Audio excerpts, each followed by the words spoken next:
A las 7:02 de la mañana seguimos con más de Primera Página. Conversamos con César Aristimuño, economista, sobre el tema de la inflación o hiperinflación en la que estamos en nuestro país. Aquí han estado economistas que aseguran que la hiperinflación no es eterna nunca en ninguna parte del mundo, que hay un momento en el que esto, a Dios gracias, cesa. ¿Qué esperanza hay para salir de esto? ¿Cómo hacer? ¿Y en qué momento, si bien no tenemos la fórmula mágica para determinar la fecha ni el día, qué estima usted como economista que esto pudiera tener, esta hiperinflación, una finalización para que todo vuelva a la normalidad que debería tener? No, sin duda, las crisis no son eternas. La economía son ciclos de crecimiento y ciclos de decrecimiento o de contracción o de recesión. El problema es que en Venezuela el ciclo bajo de la curva se ha extendido ya por mucho tiempo, o sea, la crisis se ha extendido por mucho tiempo, pero sin duda que Venezuela va a salir de la hiperinflación, que Venezuela va a salir de la crisis, que empezaremos a ver un Producto Interno Bruto retornar en términos de crecimiento. Y las fórmulas existen porque el gobierno creo que las tiene y el gobierno creo que está consciente de qué es lo que se debe hacer. El gobierno ha empezado a aplicar algunas políticas de restricción de liquidez con el objetivo realmente de desacelerar la inflación. Inclusive, es bueno recordar que el mes pasado, de acuerdo a las cifras de la Asamblea Nacional, la hiperinflación se desaceleró de 220% a casi 148%. Eso es una desaceleración de precios. También obviamente es estacional, porque usualmente en ese mes siempre hay pues una desaceleración. Pero sí creo que definitivamente el gobierno está tratando de buscar el camino. El problema es que las políticas que está aplicando de contracción de liquidez... Eso era lo que le va a preguntar, ¿cómo? Está afectando muchísimo a la banca, porque está aplicando una fuerte restricción de liquidez vía aumento de encaje legal que está afectando inclusive la capacidad de financiamiento de la banca al sector productivo. Inclusive las reservas bancarias excedentarias de la banca, que son los recursos que tiene la banca para poder dar crédito, han disminuido fuertemente. En diciembre del año pasado, de cada 100 bolívares que había en depósitos, había 50 bolívares en reservas bancarias, o sea que la banca tenía un colchón muy grande para realmente facilitar crédito al sector productivo. En este momento, de cada 100 bolívares que tiene la banca en depósito, solo 6,6 tiene la banca en reservas excedentarias para dar crédito, lo cual significa que el porcentaje pasó de 51% a 6,6%.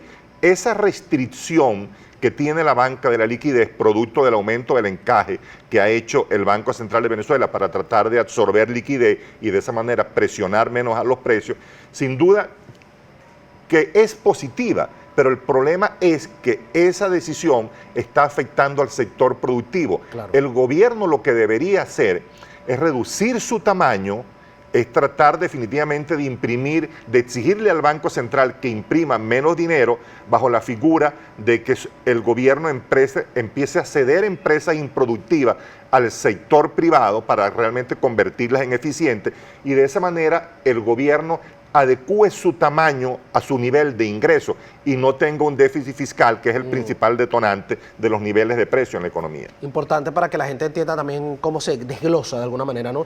Todo esto. Hay muchas preguntas porque indudablemente el tema económico es uno de los más importantes en Venezuela y además está afectando al bolsillo de cada uno de nuestros habitantes. Vamos a leerlas, voy a ir de hecho con ellas para que nuestro invitado vaya contestando a las inquietudes que tienen en ese sentido. Comienzo con Gabriel Martorell, dice: buenos días, por favor al invitado, ¿qué podemos hacer con algún pequeño ahorro que logremos este fin de año? ¿Por qué ahorrar? No es rentable, gracias. ¿Cómo bueno, ahorrar sin duda con unos niveles de inflación como los que tenemos no es rentable. Entonces lo que se aconseja es que la gente definitivamente compre bienes que necesite, o sea, que anticipe definitivamente el gasto sobre un consumo que realmente va a tener en un futuro inmediato. Eso le va a permitir que lo que está comprando hoy va a ser mucho más económico que lo que va a tener que gastar en el futuro. ¿Cómo hacer? Porque, por ejemplo, hay quien dice, hay que tratar de ahorrar, pero cuesta mucho ahorrar en este momento. Usted está dando una salida allí, pero se logra mantener ese tema del ahorro, porque, por ejemplo, yo conozco muchos venezolanos que dicen, yo antes ahorraba y ya no me da tiempo de hacerlo porque los gastos me comen el sueldo. Total, es que no hay forma definitivamente en Venezuela de ahorrar con estos niveles de hiperinflación. En una economía hiperinflacionaria el ahorro definitivamente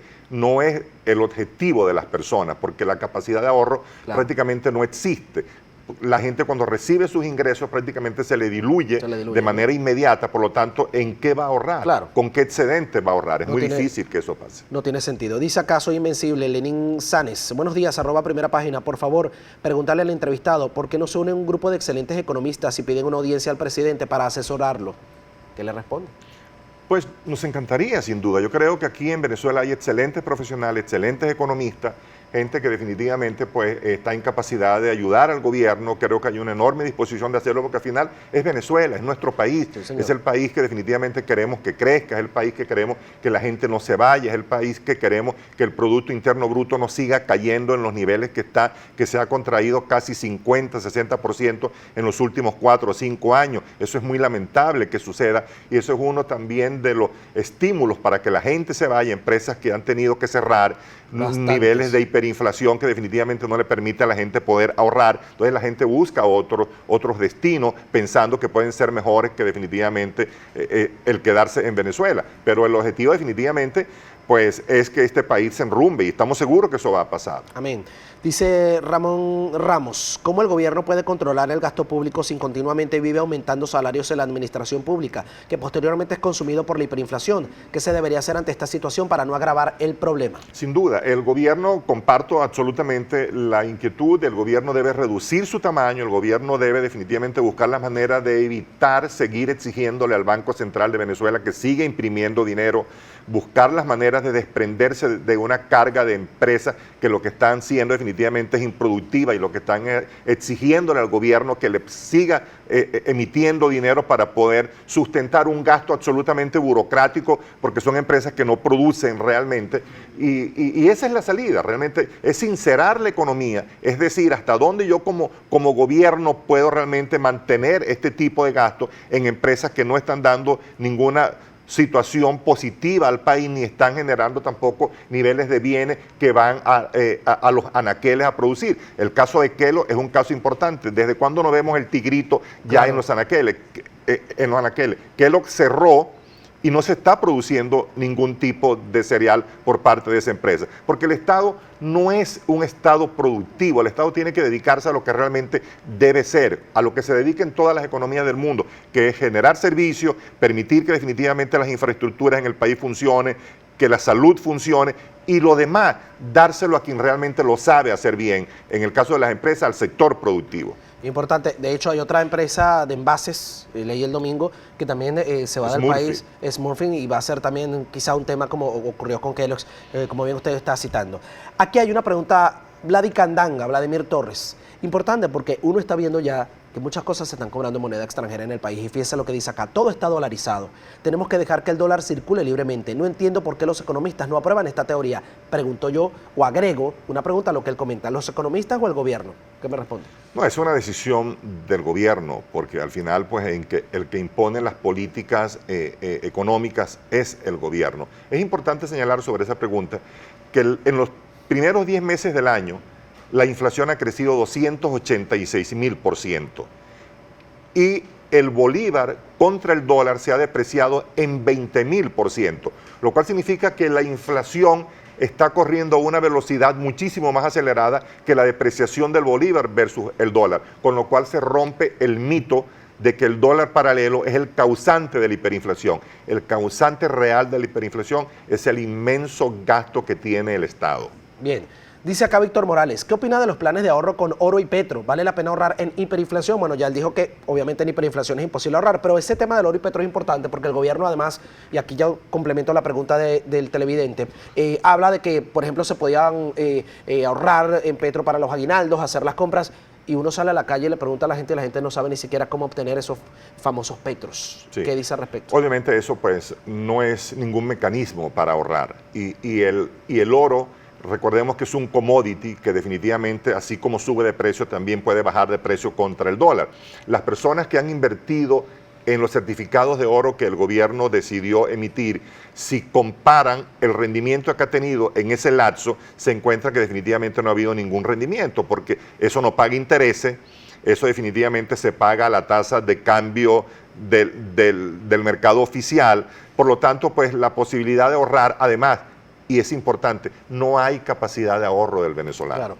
Dice acá, Víctor, el invitado no terminó de decir cómo es que se sale de la hiperinflación. ¿Podrías, por favor, volverle a preguntar? Saludos. Claro, de la hiperinflación se sale reduciendo el gasto. El gobierno tiene que reducir definitivamente el gasto. El gobierno le tiene que exigir al Banco Central de Venezuela que deje de imprimir dinero y que se convierta de nuevo en un instituto autónomo, que el Banco Central recupere su autonomía, que el Banco Central le diga al gobierno, cuando el gobierno le vaya a exigir financiamiento, le digo, no hay financiamiento, maneja tu política fiscal de acuerdo a tu tamaño, como lo hacen todos los países del mundo.